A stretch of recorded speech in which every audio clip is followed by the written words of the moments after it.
Pansit, taho o lumpia. Lasap talaga ang impluensya ng Chinese cuisine sa maraming Filipino dish.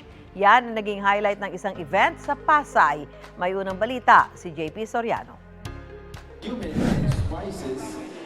Sa isang pagtitipong inorganisa ng Embahada ng China sa Pilipinas na tinawag din ng Chinese cuisine, a culinary tapestry of history and flavor, tila saglit na isinantabi ng Pilipinas at China ang anumang tensyon sa West Philippine Sea.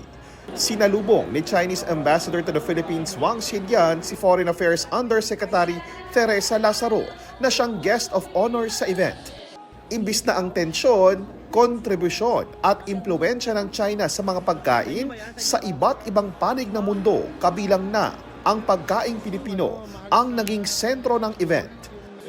Ang pagtitipon na ito ng Embahada ng China at mga lider ng Filipino-Chinese business groups nataon sa inilabas na pahayag ni Defense Secretary Gilbert Teodoro na umaalma sa patuloy anyang agresibong aksyon ng China para pigilan ng Pilipinas na marating ang bahagi ng West Philippine Sea na nasa loob ng Exclusive Economic Zone ng Pilipinas.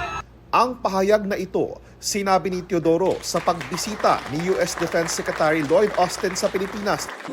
Walang naging tugon dito si Ambassador Wang, pero dati nang sinasabi ng Chinese Embassy na hindi lang issue sa West Philippine Sea ang kabuuang relasyon ng China at Pilipinas. We hope our two sides could work together to secure a new prospect of China-Philippines cultural and people-to-people exchange, especially in the year of 2025 when we celebrate our diplomatic relations, their 50th anniversary. Similarly, the story of our bilateral relations is also eventful and at times colorful. Yet, the cultural and people-to-people bonds between our two great nations have remained a reassuring constant. Nagpaabot din ng pagbati sa pagtitipon ng Chinese Embassy si Vice President Sara Duterte.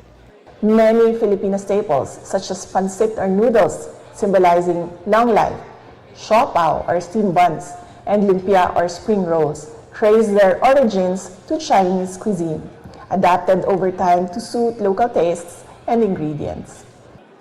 Ito ang unang balita, JP Soriano para sa GMA Integrated News. Gusto mo bang mauna sa mga balita?